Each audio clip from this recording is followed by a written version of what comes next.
Welcome back to the Matha halftime Wayne State Saginaw Valley basketball game. We're going to talk a little football, though, right now with Scott Wooster from the Warriors staff, the line coach. Yes, sir. Formerly the tight end coach. Yes, sir. And a former player. Yes, that's all correct, Joe. You've been back here for 6 years on the staff. What brought you back? Well, the big thing was obviously the heart and soul of me and the guys that played. Once you're a Warrior, you're always a Warrior. And at the time, I was a Tartar. But when you're a Wayne State man, you're a Wayne State man. And that part brought me back. But the biggest thing was Paul Winters, Coach Winters, and what he was doing and the way he was doing it, more importantly.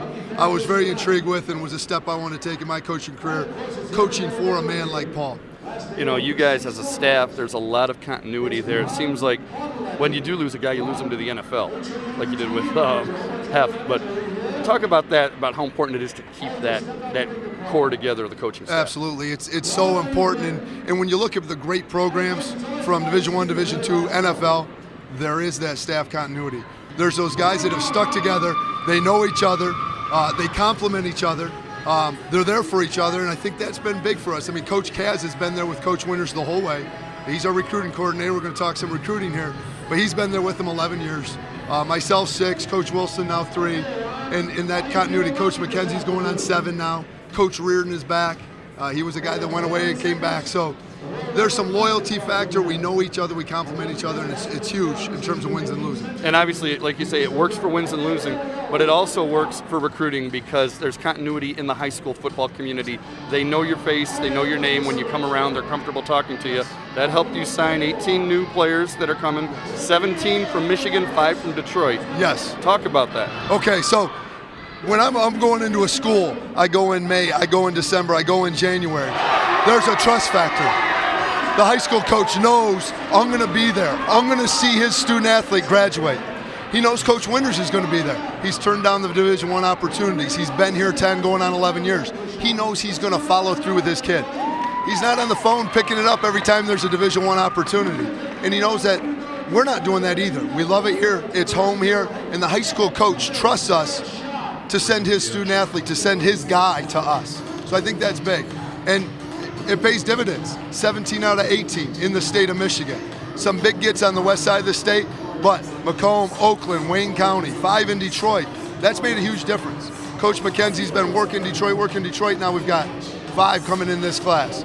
From Macomb County, Oakland County, all the way out to Washtenaw County. That's our kind of our circle, the state of Wayne, so to speak.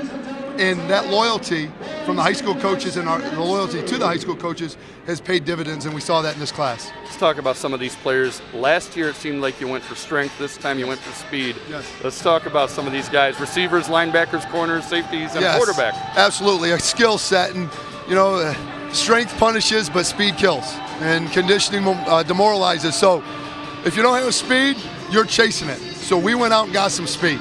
We got some big guys last year. We took 4 up front on the offensive line, took 5 up front on the defensive line. So those are areas that we think we're pretty strong, and we have a great feeling going forward. But we said, hey, now it's time to really replenish this skill set. And defensively, linebacker, we got a little thin. So we went out and got 6 impact guys and 3 guys that we think are going to play this year and get on the field early. So that part's exciting. We got 4 in the back end, 2 safeties, exact safeties that we want. 6'1", 6'2", 190 pounds. 1 big corner, rangy guy that can really run, and 1 quicker guy. So defensively, super excited about that. And then the skill set on offense, it doesn't get any better. The big possession guy on the outside, 2 burners that can take the top off on the inside, right? A tailback that can just go. I mean, just a flat burner. A quarterback that can get it to all those guys. And we couldn't be happier. And then that big old tight end in there. And then we did have room to take 1 offensive tackle and a guy that we're really excited about. Let's talk about quarterback, because last year there was a rotation. Sure. And you don't want a rotation. Sure. You want a guy. You don't want a guy to win the quarterback job. You want a guy to come take it. Sure. What's the thinking going into spring practice? No, Joe, you're exactly right. And it's going to be a heck of a competition, because we bring back Doug Griffin, who finished the year for us, and he was fantastic at the end of the year. His development in the throw game, he's a great athlete, great runner, but his development in throw game was great down the stretch. If he continues that, he's going to be a force to be reckoned with. But Carl Roscoe's one heck of a quarterback. He's a talent. He's a big guy. He's exactly what our offense needs. Just got to get the confidence back, because early on he was playing great.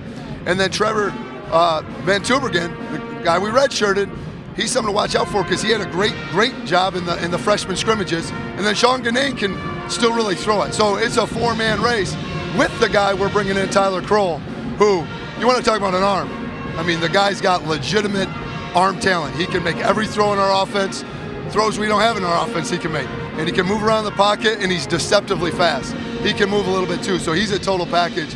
But coming to spring ball, it's going to be legit. Now we got a new quarterbacks coach too, Jeff Reardon, going to take over. He went from tight ends to quarterbacks. Played quarterback in college. Spent time on the defense side of the ball, so knows coverage. He's going to do a tremendous job with those guys, and we're going to have. Now you said you don't want a rotation, but the national champion this year down at Northwest Missouri, they played 2 guys all throughout the year. One guy a thrower, one guy a runner. They were 15-0. So there might be something to that too, but we'll see coming out of spring who, like you said, Joe, takes it and just runs with it, takes the team over. You know, last year's team, you didn't have the record you wanted, but it's not that situation where you look at it and go, oh man, the program's falling apart. You knew that was kind of an anomaly, and it did have to do with too many guys not taking the job and probably a little bit of attrition and things like that. But this isn't that thing that's going to take years to rebuild. This is just reload and come back, isn't it? No, Joe, you're exactly right. I mean, it's not a rebuild, it's a reload. It's a bump in the road. We're not making any excuses for it. No injury, no young, none of that stuff. We didn't do a good enough job coaching. Our guys know they didn't do a good enough job making plays, and we're going to get that fixed. We're going to get it corrected, and we're going to be back. We're going to get back to playing Wayne State football. All right, what's the schedule ahead? Spring practice, spring game. When's all that coming up? Right now we're in winter conditioning. So 3 days a week, we're right here in the Mathi, getting after it. Guys are going. And we're stretching comfort zones and pushing them right to the edge. We get out of winter conditioning, we'll go into spring ball, and that'll be 15 practices there in March and April. Our guys will go into exams and finish out the school year the right way.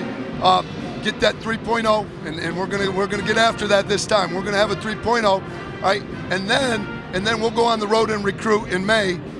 Upcoming classes, the class of 2015, and then our guys will get into the summer program with Coach Mendoza and get going, really ready for the 2015 year. And we're going to be back here showing those games, and we love showing Wayne State football because it's a lot of fun. You know, I always tell people, I don't think you realize, if you haven't been here, you don't need to go to Ann Arbor, you don't need to go to Lansing. You can come here and see some really good football, really entertaining football. No, Joe, Division II football and Wayne State football, it's the best kept secret in the country.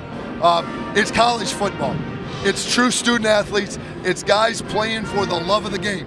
They're not playing for $1 million contract and draft status. They are playing because they love the university, they love the game. It's the best kept secret in the country, and we love having you guys out there. We love having Xfinity and Comcast and showing this product and showing our guys hard work. And the fact is, you have shown that with Joe Long and Joik Bell that, hey, you can get them to the NFL too. Absolutely. If you can play, they're going to find you. And we got an offensive line coach now with the Lions, and we got guys, our former alum, Phil Emery's the GM of the Bears. We got guys, so yeah, no question, you can get them. Hey, Scott, thanks a lot. We'll be right back here on CN 900.